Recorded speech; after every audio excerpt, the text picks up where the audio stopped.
Success संगम में आपका स्वागत है। मैं यहाँ पे आपको करवाता हूँ परीक्षा मंथन करंट अफेयर्स। लक्ष्य 4, भारत का भू-स्थानिक ऊर्जा मानचित्र। चलिए स्टार्ट करते हैं। 18 अक्टूबर 2021 को नीति आयोग ने भारत का भू-स्थानिक ऊर्जा मानचित्र लॉन्च किया।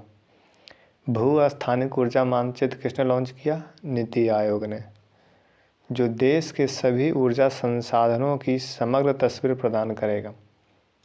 जो देश के अंदर ऊर्जा संसाधन है उसकी तस्वीर को बताएगा। यह मानचित्र भारतीय अंतरिक्ष अनुसंधान संगठन इसरो और भारत सरकार के ऊर्जा मंत्रालय के सहयोग से नीति आयोग द्वारा विकसित किया गया है। भारत का भू-स्थानिक ऊर्जा जो मानचित्र है यह इसरो के द्वारा ऊर्जा मंत्रालय के सहयोग से दोनों मिल करके और इसको प्रकाशित विकसित कौन किया है? तो नीति आयोग के। आगे चलिए, क्या है भू-स्थानिक ऊर्जा मानचित्र? GIS यानी भू-स्थानिक ऊर्जा मानचित्र भू सतह पर अवस्थिति से संबंधित डेटा को अधिग्रहित करने, संग्रहित करने, जांचने और प्रदर्शित करने के लिए एक कंप्यूटर आधारित तंत्र है। GIS क्या है? यह एक कंप्यूटर आधारित तंत्र। GIS तकनीक स्थानिक डेटा अवसंरचना का एक महत्वपूर्ण भाग है। यह GIS मानचित्र देश के सभी ऊर्जा संसाधनों का समग्र विवरण प्रदान करेगा। यह कदम प्रारूप राष्ट्रीय भू-स्थानिक नीति ड्राफ्ट नेशनल जियोस्पैटियल पॉलिसी 2021 के अनुरूप है। यह मानचित्र पारंपरिक विद्युत संयंत्रों, तेल और गैस की कुओं, पेट्रोलियम रिफाइनरियों तथा कोयला क्षेत्रों एवं कोयला ब्लॉकों जैसे ऊर्जा प्रतिष्ठानों का चित्रण करता है। साथ ही 27 विषयगत श्रेणियों के माध्यम से अक्षय ऊर्जा, विद्युत संयंत्रों और अक्षय ऊर्जा संसाधन क्षमता आदि पर जिलेवार डेटा प्रस्तुत करता है। ठीक है, यह जो मानचित्र है ये जिलेवार डेटा प्रस्तुत करता है। जैसे तेल के कुआं हो गया, पेट्रोलियम हो गया, रिफाइनरी हो गया, कोयला क्षेत्र हो गया, ये जो ऊर्जा का प्रतिष्ठान विशेष रूप से इसको क्या करता है? चित्रण करता है। आगे चलिए, मानचित्र का महत्व। ऊर्जा के सभी प्राथमिक एवं द्वितीयक स्रोत और उनके परिवहन पारेषण नेटवर्क की पहचान करेगा तथा उसका पता लगाएगा। ऊर्जा का प्राथमिक स्रोत, द्वितीय स्रोत इत्यादि का परिवहन और इसके पूरे नेटवर्किंग का ये पता लगाएगा। विभिन्न संगठनों में वितरित ऊर्जा डेटा को एकीकृत करेगा और इसे समेकित व दृश्य रूप से आकर्षक चित्रात्मक तरीके से प्रस्तुत करेगा। ठीक है, आगे चलिए। ओडिशा और आंध्र प्रदेश के बीच सीमा विवाद। हाल ही में आंध्र प्रदेश के कोटिया पंचायत की 3 गांवों में पंचायत चुनाव हुए। आंध्र प्रदेश का कोटिया पंचायत है और वहाँ चुनाव हुए, कोटिया पंचायत में चुनाव हुए, जो आंध्र प्रदेश और उड़ीसा के बीच विवाद के केंद्र में है। विवादित गांवों के बारे में। आदिवासी बहुल लगभग 5000 की आबादी वाले ये गांव अंतर्राज्यीय सीमा पर बहुत सुदूर पहाड़ी की चोटी पर स्थित हैं और इनमें कोंद आदिवासी रहते हैं। वामपंथी उग्रवाद। यह क्षेत्र कभी माओवादियों का एक गढ़ रहा था, जो आज भी हिंसा की छिटपुट घटनाओं की रिपोर्ट करता है। समृद्ध संसाधन। ये गांव सोना, प्लेटिनियम, मैग्नीज, बॉक्साइट, ग्रेफाइट और चूना पत्थर जैसे खनिज उत्पादनों से समृद्ध है। ये गांव मतलब कौन गांव? तो आंध्र प्रदेश का कोटिया पंचायत। ठीक है, और उड़ीसा के जो बीच सीमा विवाद है। ठीक है, कोटिया ग्राम पंचायत। आगे देखें वर्तमान स्थिति। 1980 के दशक की शुरुआत में ओडिशा ने 21 गांवों पर अधिकार की मांग करते हुए सुप्रीम कोर्ट में एक मामला दायर किया। 2006 में अदालत ने फैसला सुनाया कि चूंकि राज्य की सीमाओं से संबंधित विवाद सर्वोच्च न्यायालय के अधिकार क्षेत्र में नहीं है, इसलिए मामले को केवल संसद द्वारा सुलझाया जा सकता है और विवादित क्षेत्र पर स्थायी निषेधाज्ञा पारित कर दिया गया है। तो मेन बात इसमें यही समझ रखिए, क्वेश्चन कहाँ से बनेगा। तो उड़ीसा और आंध्र प्रदेश के बीच जो सीमा विवाद है, तो उसके बीच में कौन सा पंचायत आता है, तो कोटिया पंचायत। कोटिया पंचायत में कितने गांव हैं, 3 गांव। ये विवाद का केंद्र है और ये कितने आबादी वाले हैं, तो 5000 आबादी वाले ये हैं पंचायत हैं। इसमें कौन सा जनजाति रहता है, तो कोंध आदिवासी जनजाति रहते हैं। ये वामपंथी उग्रवाद का गढ़ रहा था, समृद्ध संसाधन का ये गढ़ है। यही हो गया आपका। चलिए अगला टॉपिक है मीसामारी में आर्मी एविएशन ब्रिगेड। भारत ने हाल ही में पूर्वी क्षेत्र तेजपुर के बीच असम के मीसामारी में, कहाँ की बात की जा रही है, असम के मीसामारी में एक नई आर्मी एविएशन ब्रिगेड की स्थापना की है। तो एक नई आर्मी एविएशन ब्रिगेड की स्थापना कहाँ किया गया है, तो असम के मीसामारी में। यहाँ से क्वेश्चन बनेगा। मुख्य बिंदु देखिए, मीसामारी में आर्मी एविएशन ब्रिगेड को इस साल मार्च में उड्डयन संसाधनों के बेहतर कमान और नियंत्रण को सक्षम करने के लिए स्थापित किया गया है।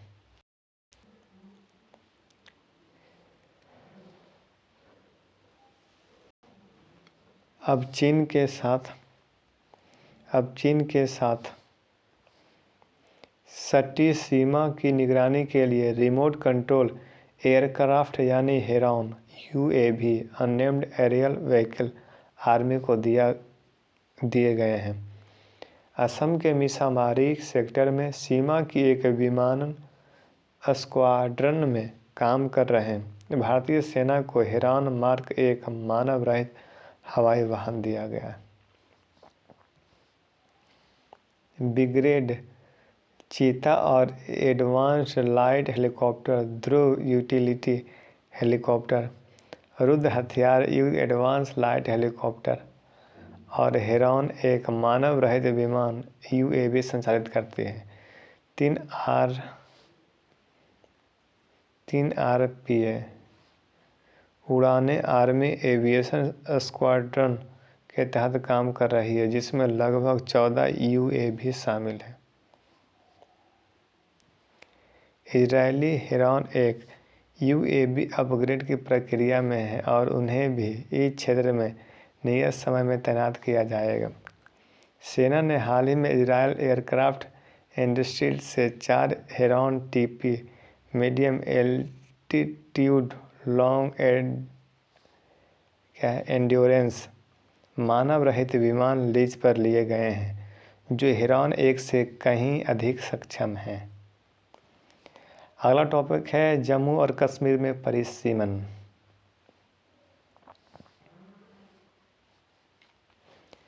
वर्तमान में जम्मू कश्मीर पुनर्गठन अधिनियम 2019 के तहत परिसीमन की प्रक्रिया चल रही है। परिसीमन यानी कि लोकसभा सीट और ये विधानसभा सीट को परिसीमन किया जा रहा है। आगे देखिए, विदित होगी परिसीमन के पश्चात जम्मू कश्मीर में विधानसभा सीटों की संख्या 107 से बढ़कर 114 कर दिया गया। विधानसभा सीट बढ़ गया, नया परिसीमन हुआ है, तब 107 से कितना हो गया, 114। क्या होता है परिसीमन? तो किसी देश या एक विधायी निकाय वाले प्रांत में क्षेत्रीय निर्वाचन क्षेत्रों, विधानसभा या लोकसभा सीट की सीमाओं को तय करने या फिर से परिभाषित करने का कार्य परिसीमन है। विहित हो कि परिसीमन की प्रक्रिया स्वतंत्र एवं उच्च स्तरीय पैनल द्वारा की जाती है, जिसे परिसीमन आयोग के रूप में जाना जाता है।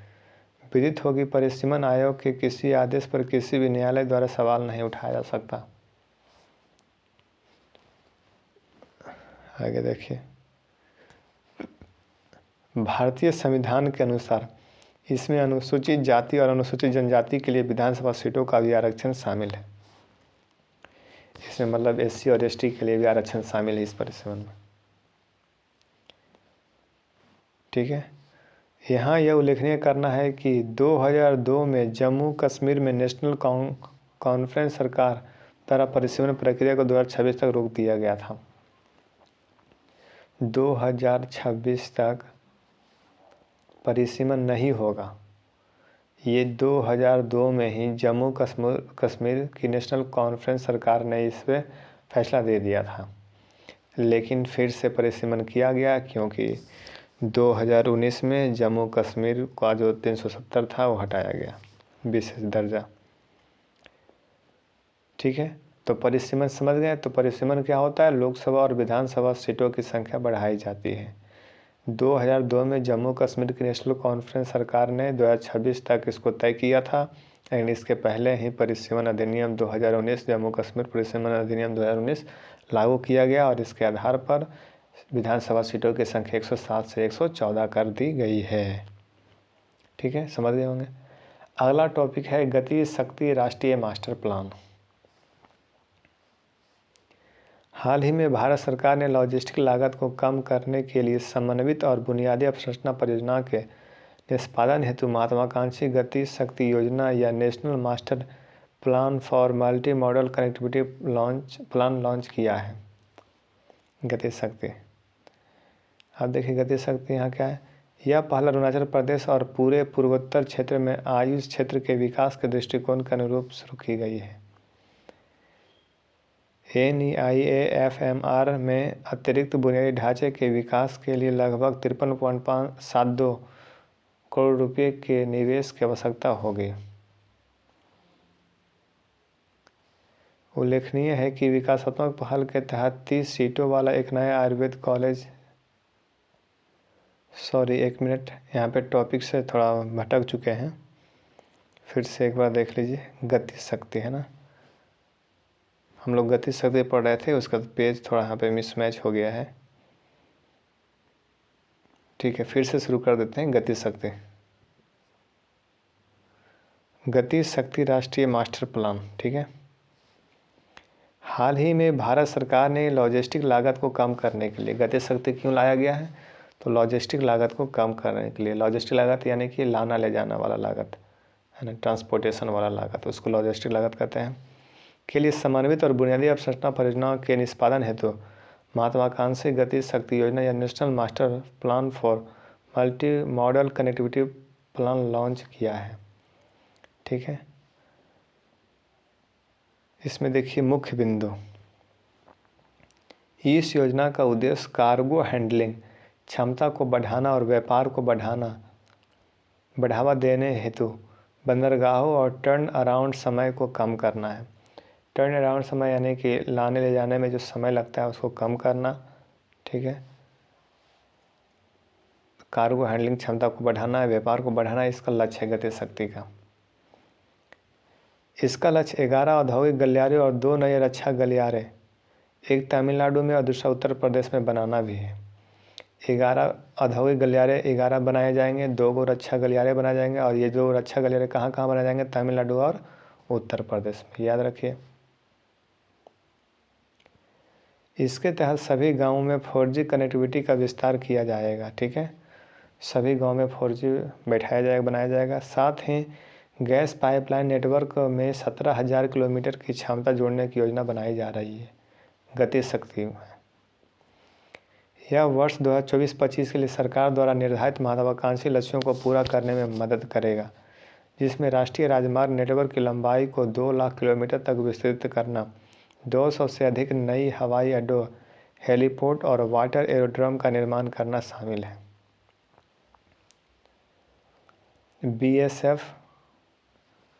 BSF के अधिकार क्षेत्र में विस्तार टॉपिक है। BSF का जो अधिकार क्षेत्र है उसमें विस्तार किया गया है। 11 अक्टूबर 2021 को केंद्रीय गृह मंत्री ने सीमा सुरक्षा बल BSF के अधिकार क्षेत्र को 15 किलोमीटर से बढ़ाकर 50 किलोमीटर करने का निर्णय लिया है। यह निर्णय केंद्र सरकार द्वारा परिचालन दक्षता में सुधार और तस्करी रैकेट पर लगाम लगाने के लिए किया गया है। बीएसएफ के इस अधिकार क्षेत्र में जहां पंजाब, असम और पश्चिम बंगाल में 35 किलोमीटर तक बढ़ा दिया गया है, वहीं गुजरात में 30 किलोमीटर कम कर दिया गया है।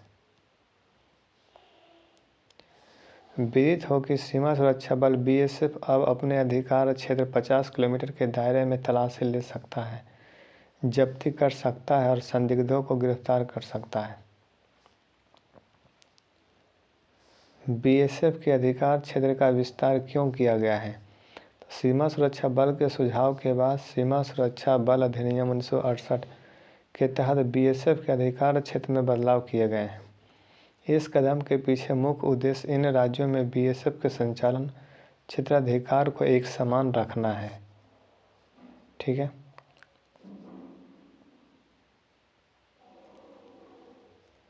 अगला टॉपिक है NEIAFMR का विस्तार, यानी कि north eastern institute of Ayurvedic and folk medicine research.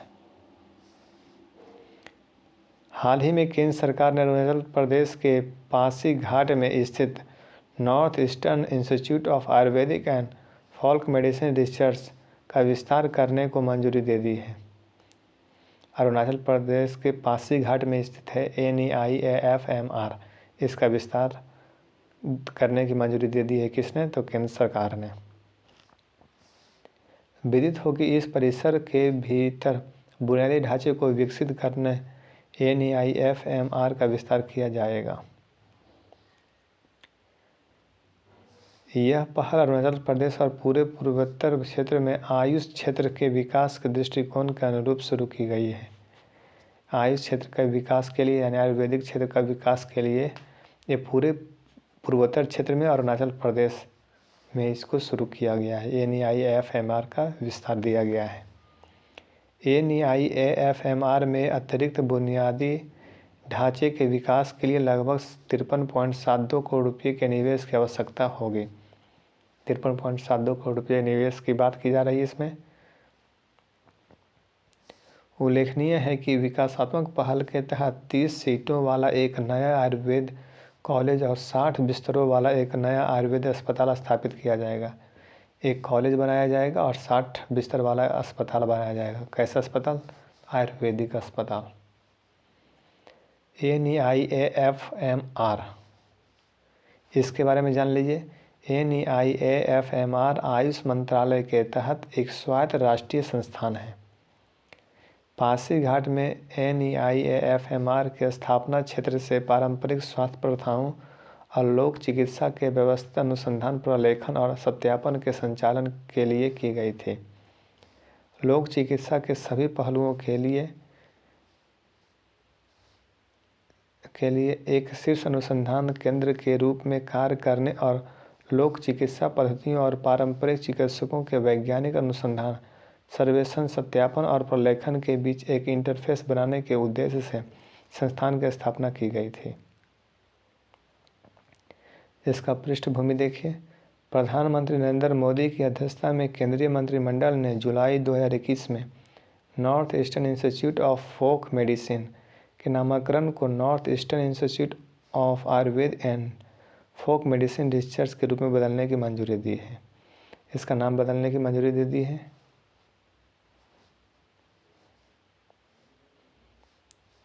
पहले नाम क्या था? इसमें देखिए NEIFM, अब इसमें R लगा दिया गया है। ठीक है, यानी कि मेडिसिन के बाद रिसर्च भी शब्द जोड़ दिया गया है। यहाँ पर मेडिसिन के बाद रिसर्च शब्द जोड़ दिया गया है।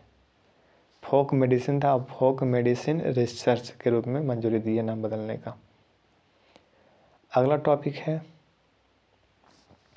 Terror monitoring group TMG। Kashmir में आतंकवाद से लड़ने के लिए, किससे लड़ने के लिए? तो आतंकवाद से लड़ने के लिए। कहाँ? कश्मीर में बनाए गए टेरर मॉनिटरिंग ग्रुप TMG में शामिल एजेंसियों घाटी तक सीमित नहीं रहेगी। घाटी से बाहर, यानी जो क्षेत्र की बात की जा रही है, घाटी से बाहर भी आतंकवाद से जुड़े मामलों में इनकी समन्वित कार्रवाई होगी टेरर मॉनिटरिंग ग्रुप की। इस कड़ी में पंजाब पर फोकस किया जा रहा है, क्योंकि जम्मू कश्मीर में पंजाब के लिए हथियारों की खेप गिफ्ट के माध्यम से पैसे भेजने के कई मामले सामने आए हैं। गिफ्ट के माध्यम से पैसा भेजा गया है पंजाब में, और उसके बाद फिर हथियार की खेप भेजी गई पंजाब में, और ये जो हथियार भेजे जा रहे हैं कहाँ प्रयोग किए जा रहे हैं, तो जम्मू कश्मीर में। तो इसलिए जो टेरर मॉनिटरिंग ग्रुप है ये अपना विस्तार कर रही है और पंजाब पर भी अपनी निगाहें बना के रखेगी। उल्लेखनीय है कि आतंकवाद की सभी कड़ियों को जोड़कर प्रभावी कार्रवाई के लिए टेरर मॉनिटरिंग ग्रुप बनाया गया था, इसलिए उनका दायरा ज़रूरत के मुताबिक बढ़ाया जाएगा, जिससे ऐसे मामलों की जांच व दोषियों तक पहुंचने में आसानी हो। टेरर मॉनिटरिंग ग्रुप का घाटी से सकारात्मक असर रहा है। सटीक सूचना मिलने से ज़्यादातर घुसपैठी भारतीय सीमा में कुछ किलोमीटर के भीतर ही ढेर कर दिए जाते हैं। TMG द्वारा किए गए कार्य। आतंकी फंडिंग के कई मामले एजेंसियों के समन्वित प्रयास से ही सामने आए हैं। जमात जैसे संगठनों पर प्रभावी कार्रवाई व उनके वित्तीय स्रोतों पर प्रहार किया गया है। घर छोड़कर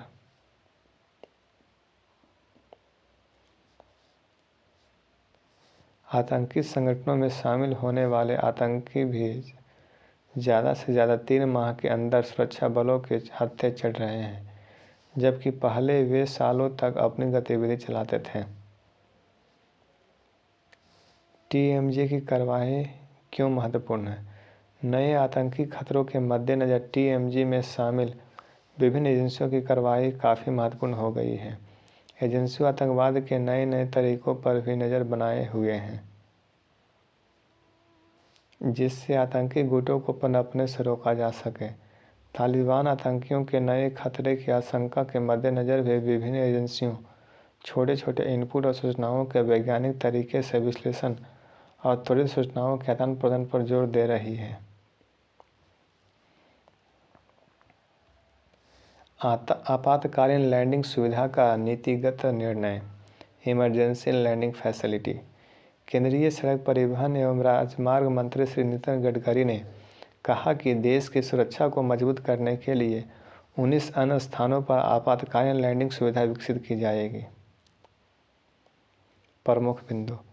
रक्षा मंत्री राजनाथ सिंह और सड़क परिवहन और राजमार्ग मंत्री नितिन गडकरी ने संयुक्त रूप से 9 सितंबर 2021 को राजस्थान के बाड़मेर जिले के पास राष्ट्रीय राजमार्ग 925A पर सट्टा गंधव खंड पर भारतीय वायुसेना के लिए आपातकालीन लैंडिंग सुविधा का उद्घाटन करते हुए कहा कि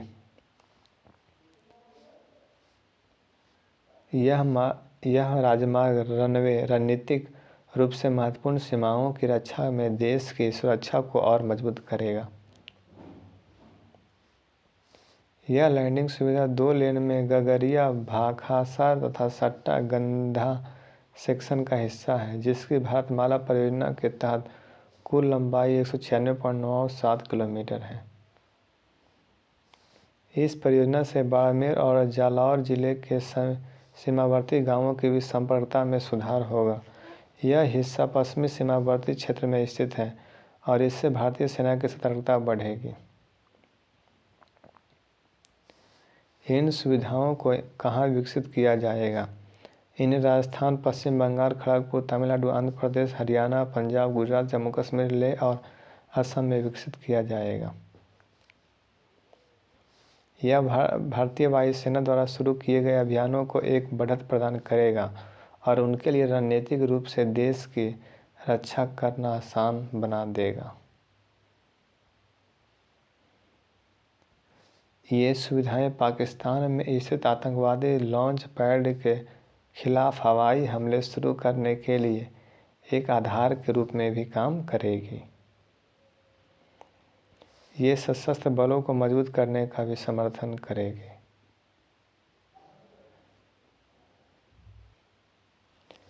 अगला टॉपिक है स्वच्छ सर्वेक्षण रैंकिंग 2021 में उत्तर प्रदेश। स्वच्छ सर्वेक्षण रैंकिंग 2021 में उत्तर प्रदेश एक पैदान ऊपर चढ़ गया है। इस बार उत्तर प्रदेश को 6ठा स्थान मिला है, जबकि वर्ष 2020 के सर्वेक्षण में उत्तर प्रदेश 7वें स्थान पर था। 7वें स्थान पर था 2020 के सर्वेक्षण में, लेकिन 2021 का जो सर्वेक्षण हुआ है स्वच्छ सर्वेक्षण रैंकिंग में उत्तर प्रदेश छठे स्थान पर है।